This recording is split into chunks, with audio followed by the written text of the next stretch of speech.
हरे कृष्णा। तो आज का हमारा टॉपिक है how to do mantra meditation. Mantra meditation कैसे करना चाहिए। तो जैसा कि आप लोगों ने पिछले 2 वीडियो में देखा कि हमारे शास्त्रों में मंत्रा मेडिटेशन को स्ट्रांगली रिकमेंड किया गया है इस युग के लिए, क्योंकि मंत्रा मेडिटेशन इस युग के लिए सबसे ज़्यादा ईजी है, सबसे ज़्यादा कन्वीनियंट है और सबसे ज़्यादा इफेक्टिव है। तो मंत्रा मेडिटेशन में हम हरे कृष्ण महामंत्र का उच्चारण करते हैं, जो 16 अक्षरों से बना हुआ है, जो कुछ इस तरह से है।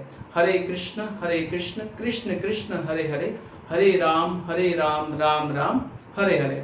जिसमें हरे शब्द का अर्थ होता है भगवान की इंटरनल एनर्जी।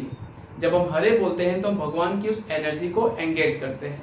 और Krishna that means the all attractive, जो सर्व आकर्षक है, जो सुप्रीम पर्सनालिटी ऑफ गॉडहेड है। और राम जो आनंद के सागर है। तो इस प्रकार हरे कृष्ण महामंत्र के द्वारा हम मंत्रा मेडिटेशन करते हैं। तो मंत्रा मेडिटेशन किस पर करना चाहिए? क्या मंत्रा मेडिटेशन फिंगर्स पे करना चाहिए? क्या मंत्रा मेडिटेशन लिख कर करना चाहिए? नहीं, मंत्रा मेडिटेशन हमें चैंटिंग बीट्स पे करना चाहिए, तुलसी बीट्स पे करना चाहिए, क्योंकि जो तुलसी बीट्स है वो सबसे अधिक पवित्र है और जो भगवान की सबसे डियर मोस्ट डिओटी भी है।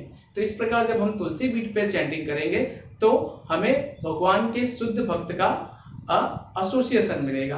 तो आप देख सकते हैं मेरे हाथ में ये तुलसी बीट्स है और ये टोटल इसमें 108 मनके हैं, बराबर। तो सबसे पहले हम क्या करेंगे, अपने जो इंडेक्स फिंगर है उसे हम बाहर रखेंगे और मिडल फिंगर पे इस तुलसी बीट्स को रखेंगे और थंब से उसे हम होल्ड करेंगे। तो ये जो पहला मोती आपको दिख रहा है, जो ये जो फर्स्ट बीट आपको दिखाई रहा है, ये फर्स्ट बीट पे हम पंच तत्व मंत्र बोलेंगे, जो कुछ इस तरह से है। श्री कृष्ण चैतन्य प्रभु नित्यानंद श्री अद्वैत गदाधर श्रीवासादि गौर भक्तवृंद।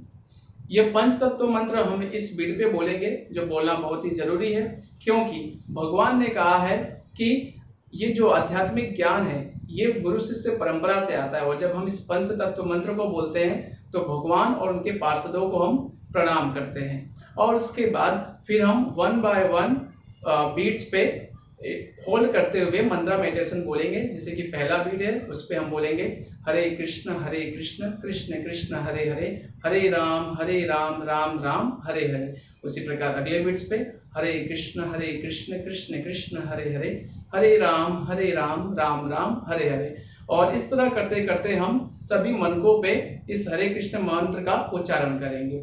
और उच्चारण करते करते जब हम लास्ट बीट पर आएंगे, राइट, जब हम लास्ट बीट पर पहुंचते हैं तब हमको क्या करना है, हमारा वो हरे कृष्ण महामंत्र का जो 108 मोतियों पर हमने जो मंत्र का उच्चारण किया वो कंप्लीट होता है, मतलब हमारा एक राउंड पूरा होता है। तो अगर आपको दूसरा राउंड करना है तो आप इस गुरु बीट्स को आप इसको क्रॉस नहीं कर सकते, आपको सिर्फ क्या करना है, इसे टर्न कर लेना है। दैट मीन जैसे कि आपने यहाँ से शुरू किया, राइट, आपने यहाँ से शुरू किया तो इसको कंप्लीट करते हुए जब आप आए एंड पे इस साइड आए तो आपको इसको घुमाना है। घुमाना किस तरह से, कुछ इस तरह से हो जाएगा ये, मतलब आपने यहाँ कंप्लीट किया था, अब आप इसे इधर पे ले आएंगे।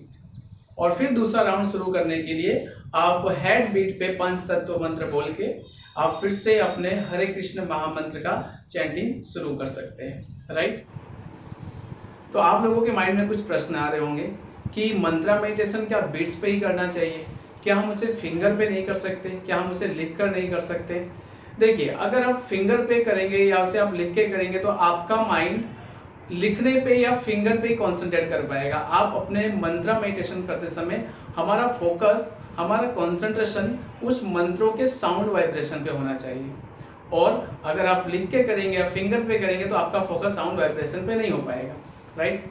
जिस प्रकार की जो सनलाइट है वो तो चारों तरफ फैली हुई है, राइट, लेकिन जब हम मैग्नीफाई लेंस से उसको एक जगह फोकस करते हैं तो क्या होता है, सामने जो ऑब्जेक्ट होता है वो जल उठता है। तो this is the power of concentration.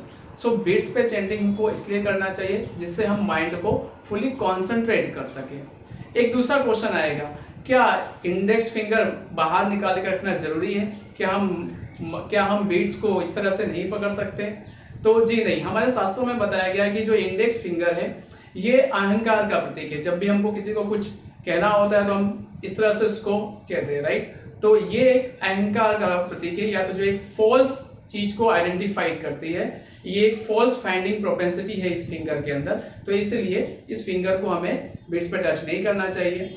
And finally ये तुलसी बीट को हम किस तरह इसकी पवित्रता मेंटेन रखें, तो तुलसी बीट के लिए हमें बीट बेग का यूज करना चाहिए, जिसके 2 एंट्रेंस है, एक्चुअली 3 एंट्रेंस है, जहां से हम यहाँ से हम तुलसी बीट्स को बेग में डालेंगे, राइट।